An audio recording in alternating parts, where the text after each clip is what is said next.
was recently asked to do an episode on budgeting and finances, such a sexy topic. And of course, I am obliging. So today we are going to be talking about that and specifically how we can make saving feel indulgent. So where my husband and I are now financially is different than where we were several years ago. And I think it is so important to take a look at an honest look at where you are with your finances. And are you spending money and are you saving money in a way that is aligned with how much money you're making and how much money you have and what your savings goals are? So fortunately, we are in a place now where we have much more flexibility. And I'm going to tell you sort of what that looks like. But it wasn't that long ago where I felt like I wanted to make some changes in terms of getting more help around the house. I was drowning under housework, even though we had gotten organized and built really great systems. I was building my business and I felt like I didn't have enough time and I wanted to hire a housekeeper and get some help. And so we took an honest look at our finances and we figured out where there were some ways that we could cut out some expenses. We got rid of any of our like cable, not just cable, but any of the TV networks that we paid for. We just don't watch a lot of TV. We decided not to go out to dinner as much, which saved us money in going out on the food, but also on the babysitting. We made a really concerted effort to save some money so that I could have a housekeeper. And fortunately, several years later, we're not in a position to have to make those types of trade-offs anymore, but there are always trade-offs that we have to make. And so what I want to talk about in this episode is really how to approach having the life that you want to have and that you know you deserve with the reality of what your finances are. One of the hardest things for me is seeing how many women don't feel confident in knowing their finances, whether it be their personal finances or in the businesses that they own and run. And budgeting is often a topic that I get asked to speak on in business and in entrepreneurship. I'm actually going to be speaking at an incredible conference in Austin in September, all about managing our finances for business. So it's a topic that I'm very comfortable talking about. And so for the context of this episode, obviously we'll be talking about our personal finances. And I do think that it goes hand in hand with living an organized life.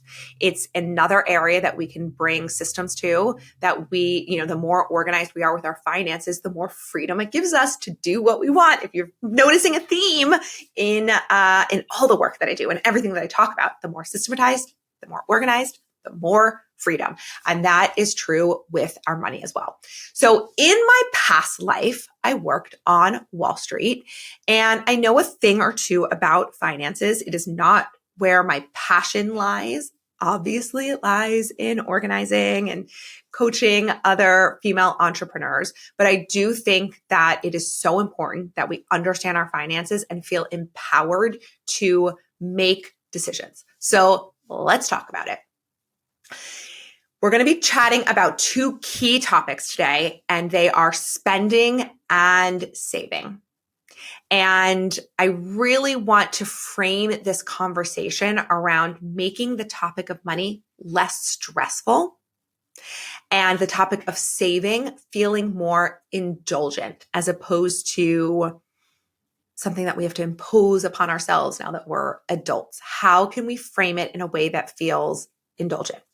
So what I have learned is that in most households, it seems that there is one person who is more in charge of the finances than the other partner, like in a marriage.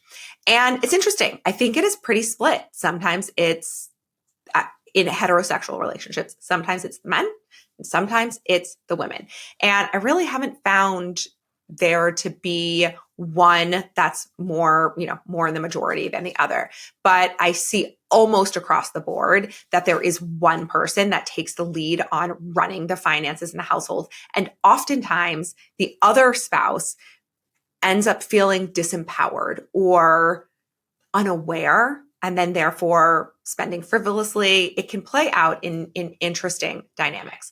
Now, it will not surprise you to know that my husband and I are as organized with our finances as we are with our home. I bring the organization structure to our house. My husband, who is not as organized with me as me in the rest of our lives, but he also works in finance and he brings that structure and organization to our finances. And we run our finances like we run our home, very systematically, very strategically, so that we don't have to worry and we don't have to have stress. And we know that the choices that we are making are aligned with our longer term goals. But it wasn't always this way.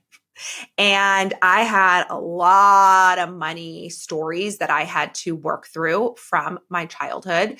My husband and I both have always made more money than our parents did because we both worked in finance.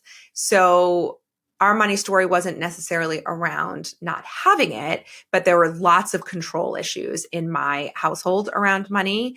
And I took a pause from work when I went to Harvard for grad school. So not only was I not making money, but I was also paying to go to grad school.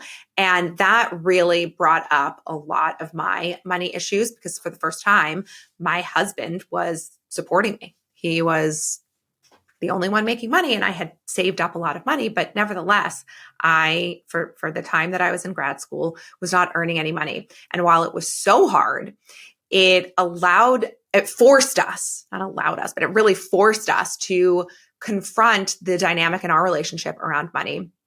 And it started what has turned into a really, just a really great way for us to talk about money and look at our finances in partnership as opposed to in any type of control or stressful way. So in our household, as I said in the beginning, that in most households, one person is more in charge than the other. It is my husband. He definitely is more in charge of our finances. He's the one who pays our credit card bills and pours through them with a fine-tooth comb. He's the one that makes our investments. He still works in finance. So it's all in conversation with me. So we do it in a partnership, but ultimately he is the one leading the charge. Obviously, when it comes to my business, that is just me. I wear that hat. But in our personal lives, he really does drive the bus, drive the train, drive it. What's the metaphor? I don't know. Whatever. Doesn't matter. So I understand the dynamic of one person being in more control. I also very much understand having a money story, having shit you need to work through because, you can blame your spouse for the way your dad treated your mother. And you're like, wait, what am I doing? That's not what's happening here. Okay, let's take a look at it. So this underscores the importance of having really crystal clear, open, honest conversations with our partner about finances.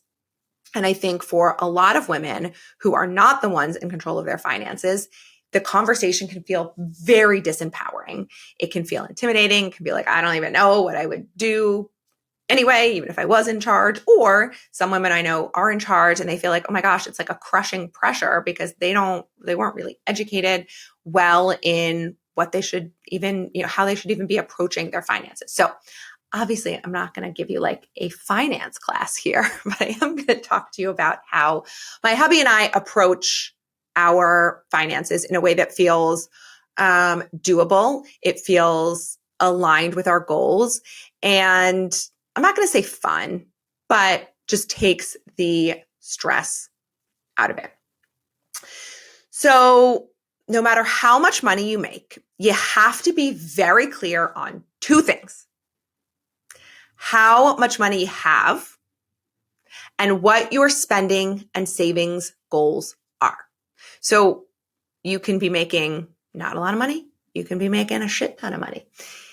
It doesn't really matter. How much money you make does not dictate for most people how much money you save and how much money you spend, unfortunately, because a lot of us are just doing whatever we want without really bringing too much intention to it. And you might be telling yourself like, oh, if only I made more money. Oh, if only my husband made more money, we'd be in a different situation. Is that actually true? It might be true or it will be true if you actually do what we're going to talk about in this episode. But if you just wished you had more money, that doesn't magically make you manage it better or save more of it or spend it more wisely. And please believe me on this. Please know this to be true, because this is absolutely the case. Whether you make six figures, whether you make many millions a year, whether you have hundreds of millions of dollars, I'm telling you, I've seen it all. This is absolutely the truth. You have to get crystal clear on these aspects of your finances. So the best way to start is by capturing it in a spreadsheet, just a basic spreadsheet. And for me, this used to be Excel. Now I don't even have Excel on my computer. I have entered the century. I'm in 2024. I now use Google Sheets like all the young kids do. So I'm proud of myself. But using Google Sheets, some type of spreadsheet where you're capturing a few very basic things, will be super helpful for you as you are having this conversation. You need to know exactly how much money comes in. So what are you bringing in? What is your spouse bringing in? Do you have any investment properties that bring in money? Do you have any accounts that have interest that are bringing in money? Like, how much money is coming in to your house? And what do you have in savings? Do you have retirement accounts? Do you have whole life insurance policies? Where have you put your money through the years? Hopefully in many places. So how much do you have saved? How much do you have coming in? And what are your expenses to keep life going? Like, what is the minimum amount you need to spend to pay for your life? Your mortgage, your car payments, health insurance, food, all the things. How much does it take you to live? Okay. And let's get real honest here. Are you bringing in more than you are spending? That is always the goal. So here's what our process looks like. In January, you can do this anytime. If you're listening to this right now and you're like, I'm going to start now, I'm not going to wait till January. Good, go do it. But for us in January, once all of our accounts are reconciled, my husband and I do what we call a portfolio review. And we think this is so funny, so nerdy, because we used to sit in portfolio review meetings together when we used to work together, where you go through account performance and, versus benchmarks. So we still do this. And I'd say we spend probably an hour in January doing this, where we look at our actual expenses in the year. How much did we spend in different categories? How much money came in? And how are we saving? Where are we putting money into savings? How much should go in our retirement accounts? My husband's automatically goes into his retirement account. It's taken out of his paycheck, but I choose how much to put in my SEP IRA. We decide how much we're putting in our kids' 529 college savings accounts, and how much we're going to save in some other savings accounts that we have. So we came up with a framework where we have different accounts that are going to different things. And this is not based on anyone's, I know there's some great finance books out there, or I've heard there, I shouldn't say I know. I haven't read any of them, just because it's not where I choose to spend my time reading, because I do have such a strong foundation from the work that I did and the work that my husband does. But I know there are some great, or I believe there are some great books out there that will walk you through some best practices around, exactly how many accounts you should have and what they should be for. But my husband and I do have a few different savings accounts, and the money in them in our minds goes to different things, because at the end of the day, money is fungible, meaning if you have it all in one account, you can tell yourself that X amount of money goes for this, X amount of money goes for this, but it can be much harder to be disciplined about it, because you can really spend money on anything. By separating it into different accounts, you have that visual of like, this is how much money is in this account. This is how much we have to do this thing. And you can't really fudge it at all. Like, it is what it is. And listen, like in everything in life, having a structure imposed upon you helps you be more disciplined, right? Because if left to our own devices, many of us will not always make the best choice, myself included. This is why I love an external structure imposed upon me, so that it helps me ensure that I will make better choices. And this is one of those ways that we do this. So we put aside money for passion projects that we might have. We have our travel account. We used to have a home decor account because when we first moved into this house, we could not afford to furnish it. So we were saving up through the years to even just furnish it. And then it became saving to finish our basement. And then it became saving to redo our kitchen. We did a kitchen renovation a couple of years ago. So now we don't really have any pending project. Oh, that's not true. I do want to do an outdoor project. So that's where that home decor account would be.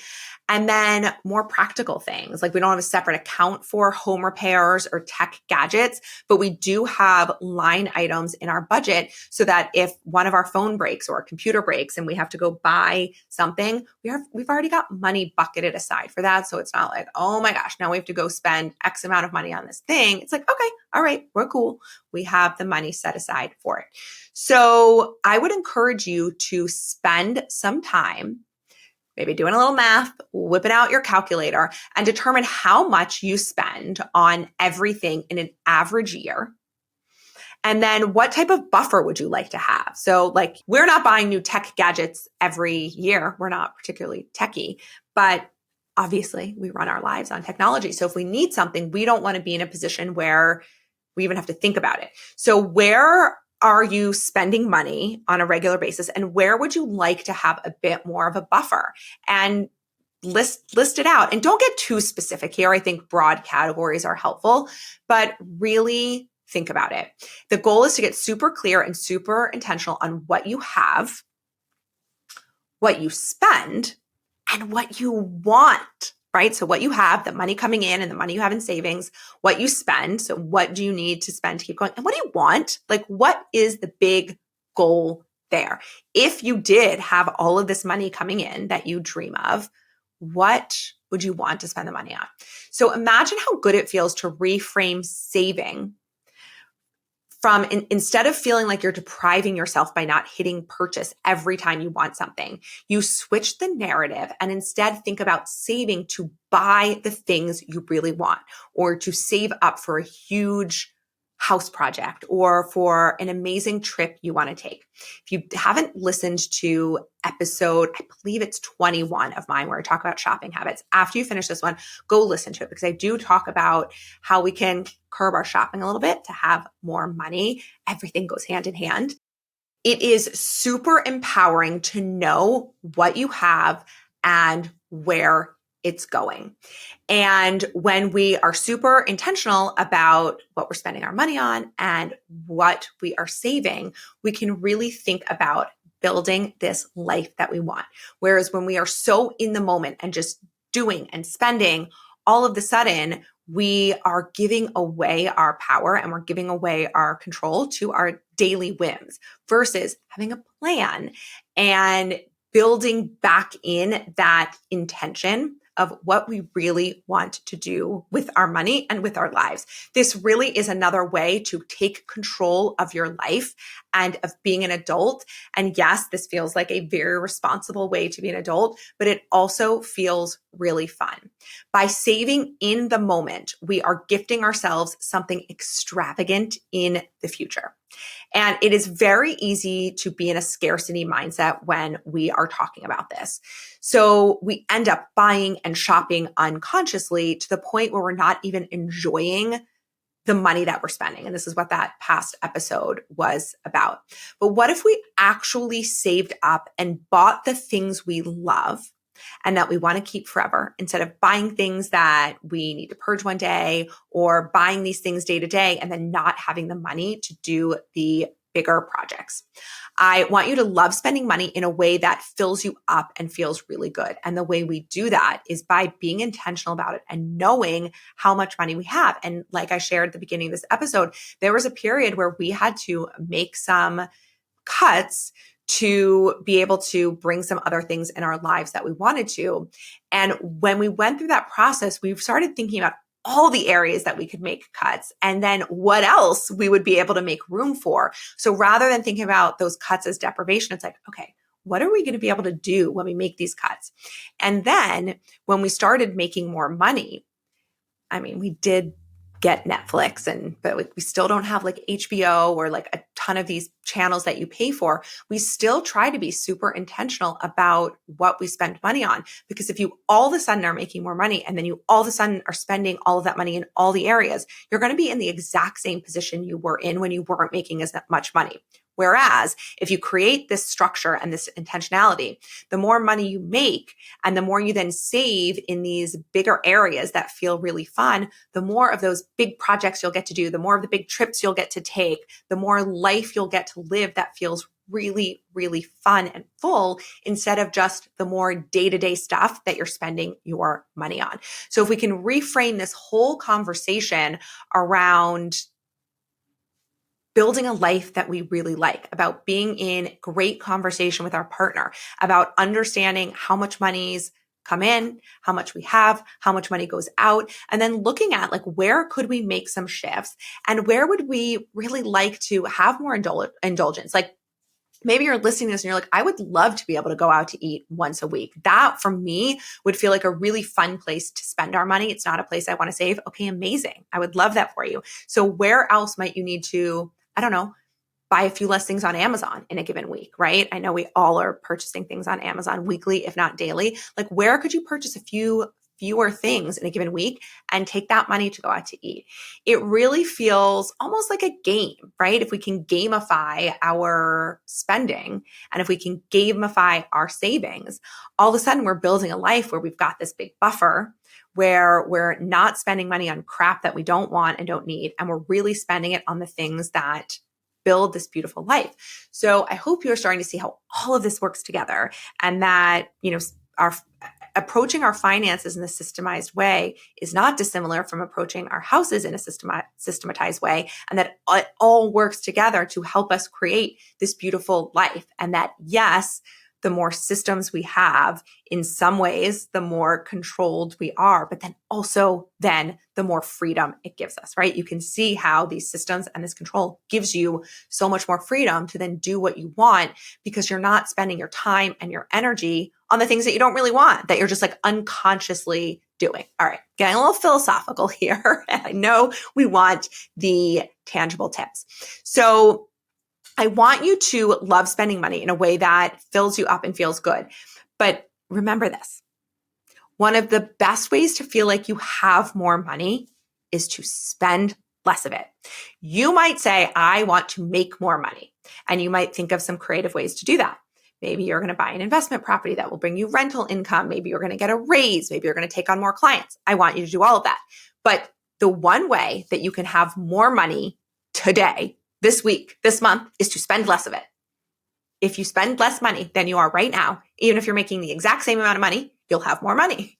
I think so many of us think like, if I make more, I'll have more.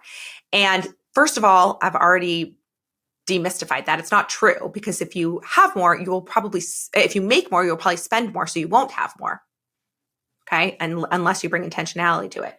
So it's actually just not true. The way to immediately have more money is to spend less. And then imagine you're spending less and you make more. Then all of a sudden you do have a lot more money that you can spend on the things you actually want to spend it on. So there is the sort of, mindset shift around this that is so powerful. And then there's also the specific logistical steps of open up a spreadsheet, write down all of your accounts that have money in them, list out how much money you make, list out any debt that you might have, any credit card debt, anything that you might owe. Your mortgage would technically be considered a liability, right? The money that you have to pay back one day. So really, and I'm not saying create like a sophisticated balance sheet, although you could probably download one off the internet and plug in all your numbers, but just get a snapshot of how much you have, how much you make, how much you spend, and where do you want to go? And then as you are going through your day-to-day, really be thinking about, are the choices you're making in line with that goal, or are they not? And when you can have this conversation with your partner in a way that is not placing blame, it's not looking at past choices that you've made that maybe you shouldn't have. I mean, it's looking at them, but not in a blaming or accusatory way, but it's like, okay, here's what we did. Here's where we are. Where do we want to go? And what choices can we make as a family to go there? And some of us, like our minds immediately just like shut down when we start seeing numbers. Why? Why is that? They're just numbers. The numbers don't judge. They tell a story when you know the story behind it. The only judgment of the numbers is you, the judgment you are putting on it. Like it's just information. It is just data. So look at it objectively. And most budgeting and financing that we're talking about is literally just subtraction and addition. Like there's no crazy math that we're talking about. So if your eyes immediately glaze over when you're looking at numbers, just remember, like the numbers are just showing you how much money is there. And the calculations we're doing are just usually basic addition and subtraction. So don't feel intimidated if you're someone who's like, I'm not good with math, I'm not good with numbers, I'm not good with finances. Yeah, you are. After this podcast, yes, you are. Now you understand it and start collecting this information. Do it with your partner. Maybe make yourself a dirty martini or pour a glass of whiskey or open a bottle of wine and fill out the spreadsheet together. Make it fun. And then once you do it once, you can figure out what rhythm you want to review it in. Like my husband and I, we do it at year end, but really, in January because all accounts aren't reconciled by the end of the year. So we do it in January. So find your rhythm that works for you. And something magical happens when you do this. Instead of feeling poorer, which I think is what a lot of people are going to think is going to happen. They're going to like have an honest look at their numbers. You actually start feeling richer because you are bringing that intentionality to it. And then you become richer. Money attracts money. And I talk about the idea of being in really good energy. And I think being in good energy attracts good things to us. And I think when we are in that state of feeling good, feeling rich, that's what we attract to ourselves. All right. So what are our big takeaways, friends? No matter how much money you make, you have to be clear on how much money you have, what your spending habits are, and what your savings goals are. And it is super empowering to know your numbers because you feel good and then it eliminates fights and resentment. And the final takeaway that I want you to really anchor into is you are in control of your financial health. And by being organized with your finances, you will be so much more likely to achieve your financial goals. Burying your head in the sand is not going to get you where you want to go. The only way you're going to get there is by taking an honest look at it and then making aligned choices to get you where you want to go. You can absolutely do this, friend, because you are amazing. Go have an amazing day.